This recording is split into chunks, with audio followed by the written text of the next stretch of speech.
அங்கே போலீஸ் விதிகள் மீறலையா? அவங்க 10,000 பேர் வருவது எப்படி விஜய் போய் கண்ட்ரோல் பண்ண முடியுமா க்ரௌடை?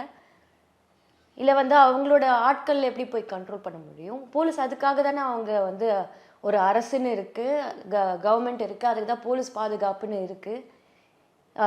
அத்தனை முறையும் சொல்லியிருக்காரு அவர் வந்து, தயவு செஞ்சு குழந்தைங்கள கூப்பிட்டு வராதிங்க, குழந்தைங்கள எல்லா தாய்மார்களும் வராதிங்க, ப்ரெக்னெண்ட்டாக இருக்கிறவங்க வராதிங்கன்னு ஏகப்பட்ட இது விஷயம் சொல்லியும் வந்திருக்காங்க. அதில் வந்து 2-3 பைக் வந்து செந்தில் பாலாஜியோட பைக்கில் வந்து விஜயோட ஃப்ளாகை போட்டுச்சிட்டு வராங்க பசங்க. ஓகேங்களா? செந்தில் பாலாஜியோட ஃபோட்டோ வந்து நம்பர் பிளேட்டில் ஒட்டி இருக்கு, ப்ரூஃப் இருக்குது எல்லாத்துக்கும்.